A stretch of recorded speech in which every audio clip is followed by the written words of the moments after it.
दोस्तों आज की हमारी कहानी है सत्यजीत और गीता के नाम। शादी की पहली रात कैसे मनाते हैं मुझे नहीं पता था और ना ही किसी ने मुझे इसका तरीका बताया था, क्योंकि बहुत कम उम्र में ही मेरे माँ बाप ने मेरी शादी कर दी थी। मैं डरते हुए सुहागरात के कमरे में गया तो मेरी हालत देखकर दुल्हन समझ गई थी कि मैं नौसिखिया हूँ। उसने प्यार से मेरा हाथ पकड़ा और मुझे अपने पास बिठा लिया और अगले ही पल उसने मेरा आज मेरी जिंदगी की भयानक रात थी। हालांकि इस दिन का सपना हर आँख सजाती है, खासकर लड़के तो इस दिन के लिए पागल होते हैं। वे अपनी सुहागरात मनाने के लिए न जाने कैसे कैसे सपने देखते हैं। रोमांटिक फिल्में भी देखते हैं कि किस तरह से अपनी दुल्हन के करीब जाना है और उसे अपने काबू में करना है कि वो सारी जिंदगी आपकी मोहब्बत का गुणगान करती रहे। शादीशुदा दोस्त भी सुहागरात के संबंध में कीमती मशवरे देते हैं और छेड़छाड़ भी करते हैं, जिससे आपके जज्बात और भी बेकाबू हो जाते हैं। लेकिन मेरे साथ ऐसा कुछ भी नहीं था। ना तो मुझे इन चीज़ों के बारे में ज़्यादा पता था, ना ही मैं रोमांटिक फिल्में देखता था, क्योंकि मेरी उम्र अभी इन चीज़ों के लिए नहीं थी। लेकिन घर वालों ने पकड़कर मेरी शादी कर दी, और शादी भी उससे की जो मुझसे पूरे 8 साल बड़ी थी, जिसे मैं दीदी कहकर पुकारता था, क्योंकि वो मेरी ताई की बहन की बेटी थी। ताई की बहन की मौत हुई तो ताई जी उसे अपने घर ले आई थीं, क्योंकि ताई जी के जीजा एक शराबी थे और ताई जी को डर था कि कहीं अपने शराब और जुए की लत में वो इस मासूम की जान का सौदा न कर दें। इधर ताई जी की भी अपनी कोई औलाद नहीं थी, इसलिए ताई जी ने अपनी बहन की बच्ची को ही अपनी बेटी बना लिया था और यूं अपनी औलाद समझकर उसकी परवरिश करने लगी। इकलौती बेटी थी और इतनी जमीन जायदाद की अकेली वारिस थी, इसलिए मेरे घर वाले भी लालच में आ गए। उनका ख्याल था कि इस तरह ताया की जायदाद पर भी कब्जा हो जाएगा और हम लोग ज़्यादा पैसे वाले बन जाएंगे। लेकिन मुझे रुपये पैसे से कोई लालच नहीं था। मैं तो मस्त मौला लड़का था, अपनी ज़िंदगी अपनी मर्जी से गुजारना चाहता था। दोस्तों के साथ मस्ती करना, लड़कियों से छेड़छाड़ करना चाहता था। 17 साल का हुआ था, अभी तो मुझे जवानी भी पूरी तरह नहीं चढ़ी थी। मैं तो जवानी के भरपूर मज़े लूटना चाहता था, फिर अपनी पसंद की ही किसी लड़की से शादी करना चाहता था। लेकिन मेरे घर वाले तो मेरे पीछे पड़ गए कि तेरी शादी होगी तो गीता से ही होगी, वरना हमारे घर से तेरा कोई नाता नहीं, निकल जा यहाँ से। और मैं तो अपने घर वालों की बात सुनकर परेशान हो गया था। अगर वो सचमुच मुझे घर से निकाल देते तो मैं कहाँ जाता। मेरा बाप बड़ा ही सख्त मिजाज आदमी था। उसने 2-3 थप्पड़ लगाकर मुझे शादी के लिए मना लिया था। मुझे गुस्सा तो बहुत आ रहा था। वो तो मुझसे उम्र में बड़ी थी, वो तो अपने खिलाफ आवाज़ उठा सकती थी और इस शादी से इनकार कर सकती थी। लेकिन मेरी दाल तो मेरे घर में ही नहीं गल रही थी। मैं सबसे छोटा था, मुझसे बड़ी एक बहन थी और मैं इकलौता भाई था। इसलिए मेरे बाबा ने मेरी एक न सुनी और मेरे सिर पर सेहरा सजा देने की ठान ली। मैंने कहा, बाबा, जिस गीत को आज तक मैं दीदी बोलता आया हूँ उससे शादी कैसे कर लूँ। लेकिन मेरे इतने सारे विरोध करना भी व्यर्थ रहा था, क्योंकि बाबा साईं का फरमान जारी हो चुका था। अब किसी भी सूरत में वे अपने फैसले से वापस नहीं पलट सकते थे। मेरी उम्मीदों का एकमात्र केंद्र अब गीत ही थी। लेकिन जब उसकी तरफ से खामोशी साधी गई तो मैंने उसके लिए अपने दिल में नफरत महसूस की थी। मुझे तो उसकी नीयत ही खोटी लग रही थी। यकीनन वो मेरी खूबसूरती से प्रभावित हो चुकी थी और मुझ पर लट्टू हो चुकी थी, इसलिए उसने कोई विरोध नहीं किया था। और आखिरकार वो दिन आ गया जब मैं घोड़ी पर सवार होकर उसके घर की तरफ जा रहा था। मेरे मन में बार बार चिंता आ रही थी, न जाने मेरा क्या बनेगा। दुल्हन बनाकर उसे अपने घर लाया तो उसने बड़ा सा घूंघट निकाल रखा था। मैं तो उसकी शक्ल भी नहीं देख पाया और मुझे देखने में कोई दिलचस्पी भी नहीं थी, क्योंकि मेरा तो दिल ही कटकर रह गया था। मेरे सारे ख्वाब चकनाचूर हो चुके थे। दोस्तों के साथ मस्ती करना, लड़कियों को ताकना, सब कुछ जैसे मिट्टी में मिल गया था, क्योंकि मैं अब एक शादीशुदा मर्द बन चुका था। 16 पार करते ही 70वीं साल में ही मेरा दोस्त तो मेरा खूब मजाक उड़ा रहे थे, मेरे कानों में सरगोशियाँ कर रहे थे। कह रहे थे कि बड़ी उम्र की औरतें बहुत ही अनुभव वाली होती हैं, सुहागरात को नाकों चने चबा देती हैं। कल तो तुम्हारी हालत देखने वाली होगी, वो तुम्हारा हाल ख़राब कर देगी। और मैं सहम गया था, क्योंकि मुझे तो सुहागरात के बारे में कुछ भी पता नहीं था। मैं तो बिल्कुल ही नौसिखिया था। अगर कभी अपने दोस्तों के साथ फिल्म देखने सिनेमा चला जाता तो रोमांटिक सीन देखकर मेरा चेहरा लाल हो जाता, मेरा शरीर पसीने से भीग जाता इसीलिए मैं वहाँ से भाग निकलता और आज तो मेरे साथ असली अनुभव होने वाला था। मेरा तो सोच सोच कर ही दिमाग ख़राब हो रहा था। गीत से मुझे इस तरह की उम्मीद नहीं थी, लेकिन मुझे ये भी उम्मीद नहीं थी कि वो शादी के लिए मान जाएगी, क्योंकि उसने हमेशा मुझे अपने छोटे भाइयों की तरह पाला था, अपनी गोद में खिलाया था, मेरी हर फरमाइश पूरी की थी। मैं अगर कोई भी शरारत करता और घर वालों की मार से डरता तो गीत दीदी के पास चला जाता, उनके पहलू में छिप जाता और कहता, मुझे बचा लें आप, वरना बाबा साईं तो मुझे मार ही डालेंगे। और वो मेरे बाबा साईं के सामने मेरी ढाल बन जाती। कहती कि जीतू अभी छोटा बच्चा है और यही तो उम्र होती है शरारतें करने की, आप इसे कुछ भी ना कहें। और बाबा साईं हमेशा गीत दीदी की बात मान लेते थे। कहते थे कि आज तो मैंने तुम्हारी वजह से इसे छोड़ दिया है, मगर आइंदा इसने कोई भी शरारत की तो मैं इसे उल्टा लटका दूंगा।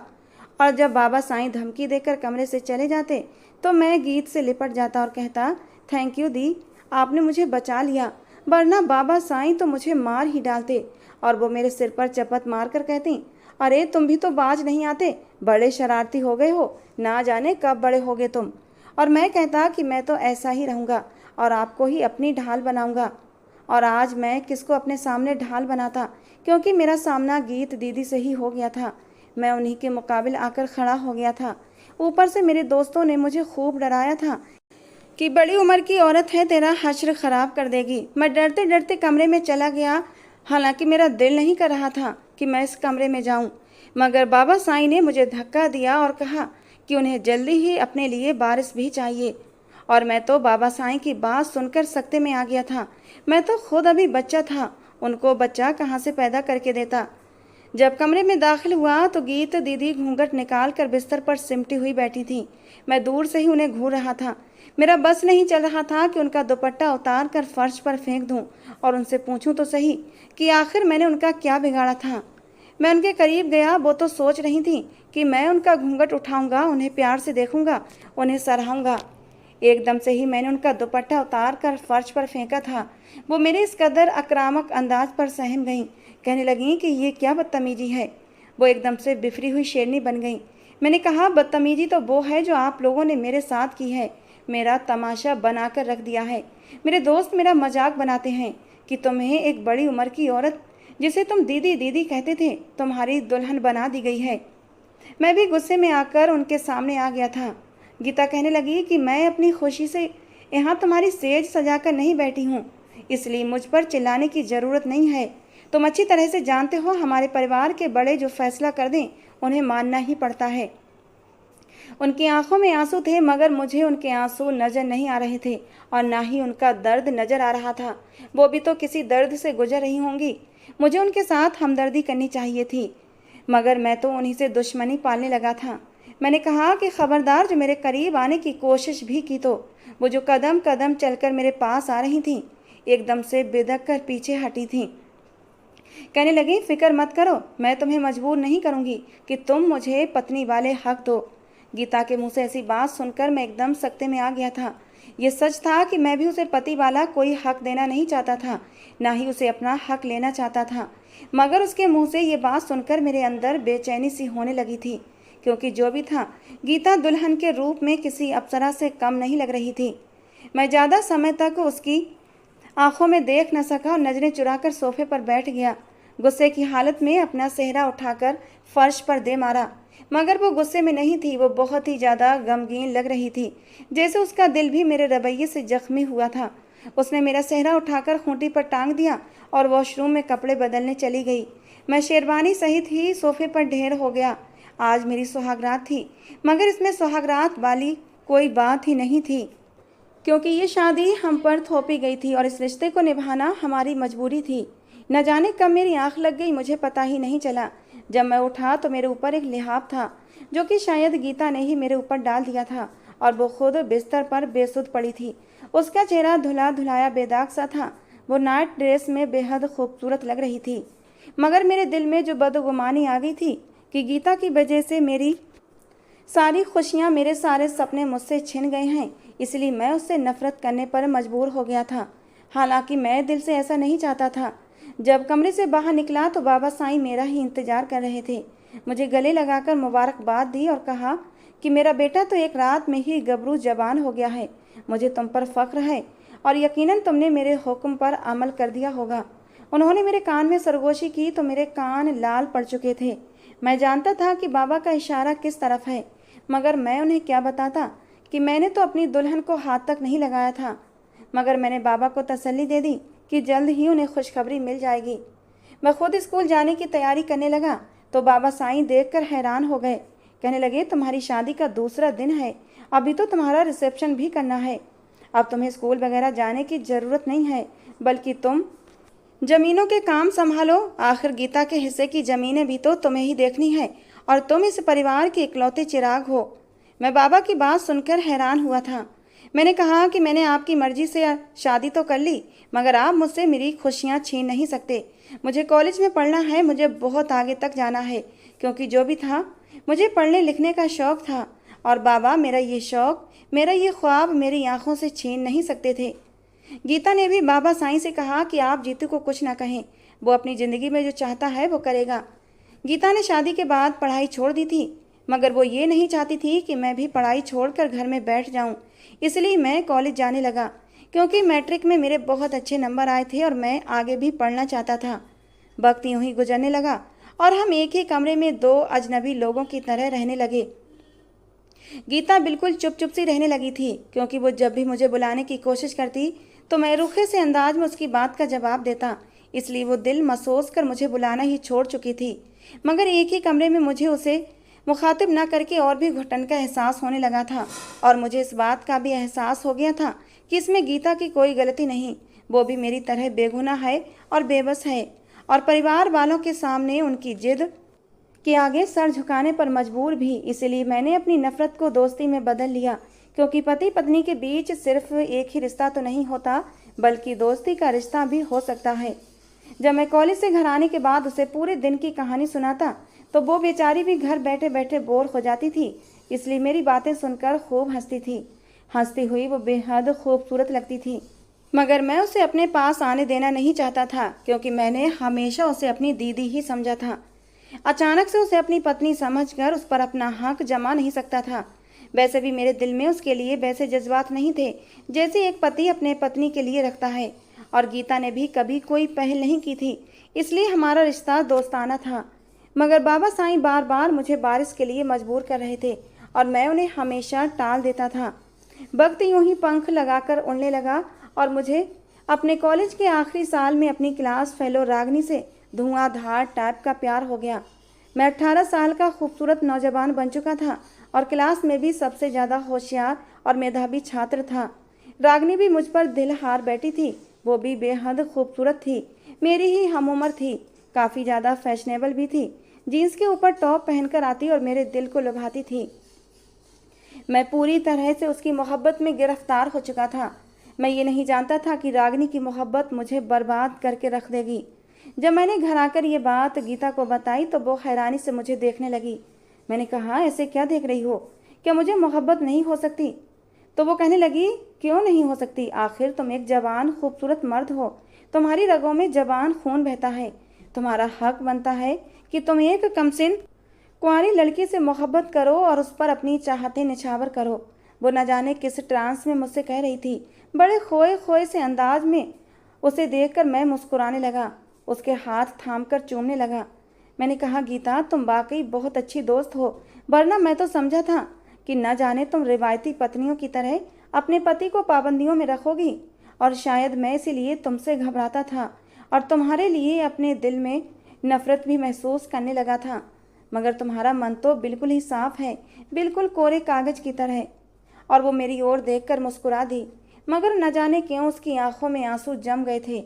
मैं उसी वक्त उसकी आंसुओं की वजह समझ नहीं पाया था।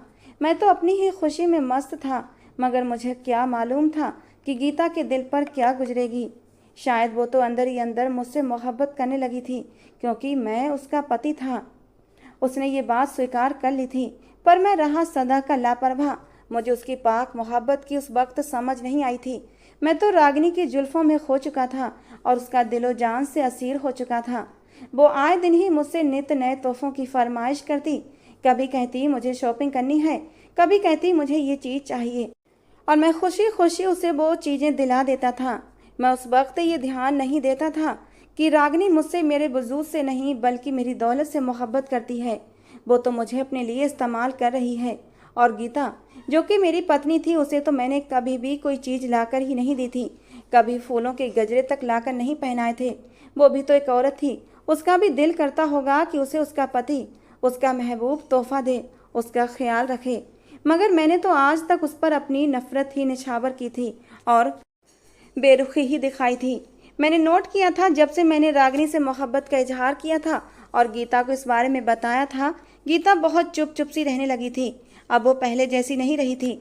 मुझसे रात के वक्त बातें भी नहीं करती और न ही मेरा हालचाल पूछती थी। ये भी नहीं कहती कि तुम्हारे कॉलेज का दिन कैसा गुजरा, तुम्हारी पढ़ाई लिखाई कैसी है और रागिनी से तुम्हारा संबंध कैसा है। मैं भी पूरी तरह रागिनी के अंदर डूब चुका था, हर वक्त उसी को सोचता रहता, इसलिए गीता पर ध्यान नहीं देता। मैंने देखा था कि रागिनी का उठना बैठना अच्छे लड़कों में नहीं था। वो कॉलेज के कुछ आवारा लड़के जो कि नशा करते थे, उनके साथ बैठकर खुशगप्पियाँ लगाती थी और मुझे ये बात बुरी लगती थी। जब मैंने ऐतराज़ किया तो बोली, अरे यार तुम क्यों इतने दकियानूसी हो, वो सब मेरे दोस्त हैं, मेरे बचपन के साथी हैं, बस उनसे थोड़ी हंसी मजाक कर लेती हूँ। वैसे मोहब्बत तो मैं तुमसे ही करती हूँ। और मैं उसकी बात पर यकीन कर लेता था, क्योंकि मैं सिर से पाँव तक उसकी मोहब्बत में डूब चुका था। अब तो मैं उसे अपनी बाहों में भरकर उसे महसूस करना चाहता था, खुद में समाना चाहता था, क्योंकि मैं उससे प्यार करता था और प्यार में ये सब जायज़ होता है। मैंने रागिनी को कभी नहीं बताया था कि मैं शादीशुदा मर्द हूँ, बल्कि अपने किसी भी कॉलेज के दोस्त को ये बात नहीं बताई थी। मैं रागिनी को खोना नहीं चाहता था। एक बार रागिनी ने खुद ही पहल कर दी, कहने लगी, अब तो मुझसे और इंतजार नहीं होता, तुम्हारी संगत पाना चाहती हूँ। मैं तो उसकी बात सुनकर जैसे मन ही मन में नाच रहा था। उसने मुझे एक होटल रूम का पता दिया और रात के वक्त आने को कहा। मुझसे इंतजार करना मुश्किल हो गया। मैं जल्दी में घर आया और गीता को इस बारे में नहीं बताया, क्योंकि वो तो मेरी पत्नी थी। मुझे किसी और लड़की के साथ कैसे बर्दाश्त करती।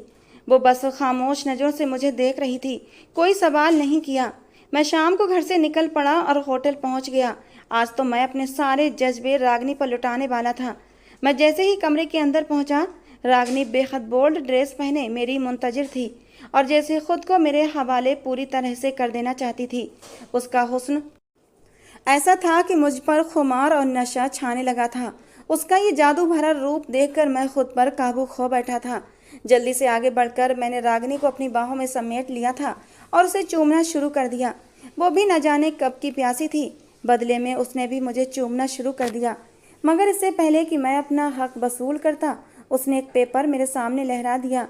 कहने लगी, पहले इस पेपर पर साइन करो, फिर मैं तुम्हें अपने करीब आने दूंगी। मैंने कहा, क्या मतलब है तुम्हारा? कहने लगी, तुम्हारा क्या भरोसा, तो मुझे अपना मतलब पूरा करके धोखा देकर छोड़कर न चले जाओ, इसलिए मुझे गारंटी चाहिए। मैंने कहा, मैं तुमसे सच्चे दिल से मोहब्बत करता हूँ। मगर वो जिद करने लगी और मैंने भी उन पर साइन कर दिए, क्योंकि मुझे रागिनी पर पूरा यकीन था। वो तो बस अपनी तसल्ली चाहती थी और मेरी मोहब्बत कोई झूठी न थी जो मैं उसे इस्तेमाल करके फेंक देता। पेपरों पर साइन करवाने के बाद रागिनी संतुष्ट हो गई थी और उसने अपना आप मेरे हवाले कर दिया था। वो रात हमारी बहुत ही हसीन गुजरी थी। आज बाकी मैंने जाना था कि औरत और मर्द का रिश्ता कैसा होता है। मैंने जी भरकर उससे मज़ा उठाया था।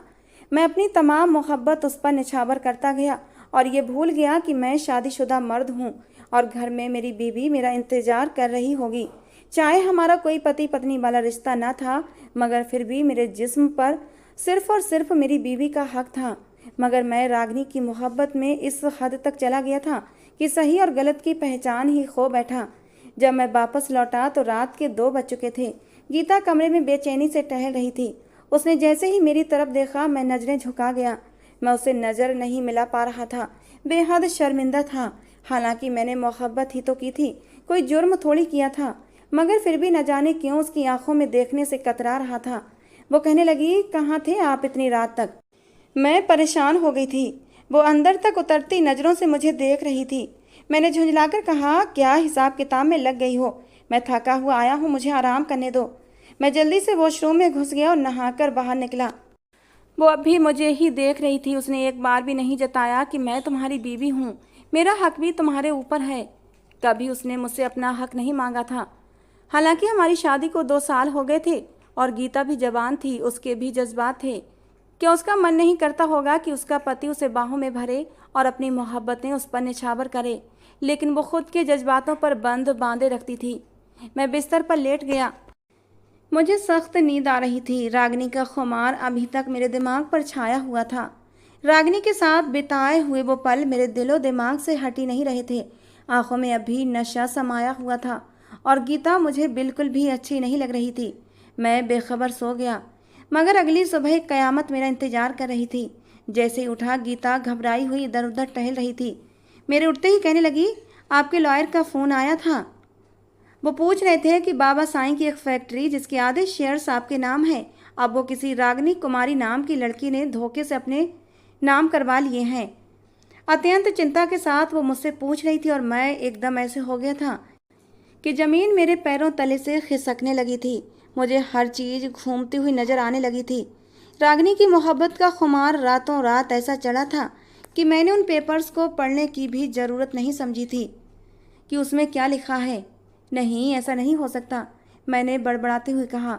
इससे पहले कि मैं कमरे से बाहर जाता, गीता ने एकदम मुझे पकड़कर अपने सामने किया था। कहने लगी, जीत, मुझे सच सच बताओ, क्या चक्कर चल रहा है? तुम रात को इतने लेट घर आए थे और जिस लड़की से तुम मोहब्बत करते हो उसका नाम क्या है? क्या उसका नाम रागिनी है? क्या उसने तुम्हें धोखा दिया है? क्या तुमने उसे खुद पेपर साइन करके दिए हैं? वो इतने सारे सवाल मुझसे पूछ रही थी। मैं एकदम झुंझला गया। मैंने कहा, हटो मेरे रास्ते से, मैं खुद ही मामला सुलझा लूँगा। कहने लगी, अब मामला सुलझाने से तो रहा, क्योंकि वो तुम्हें धोखा देकर अपने जाल में फंसा कर आधी फैक्ट्री लेकर उड़ गई है। और वकील साहब कह रहे थे वो लड़की बड़ी शातिर है। वो अपने आशिक के साथ मिलकर मासूम लोगों को धोखा देती है, जो कि एक वकील है, और दौलतमंद लड़कों से पेपर साइन करवाती है अपना जिस्म दिखाकर। कहीं तुम भी तो उनमें शामिल नहीं हो सत्यजीत? गीता ने चुभती हुई नज़रों से मेरी तरफ देखा था। आज उसने पहली बार मेरा पूरा नाम लिया था। नहीं, अब से पहले वो मुझे जीतू कहकर बुलाया करती थी। मैं अपनी ही नज़रों में गिरा जा रहा था। मैं उसे क्या बताता कि मैं क्या कर चुका हूँ।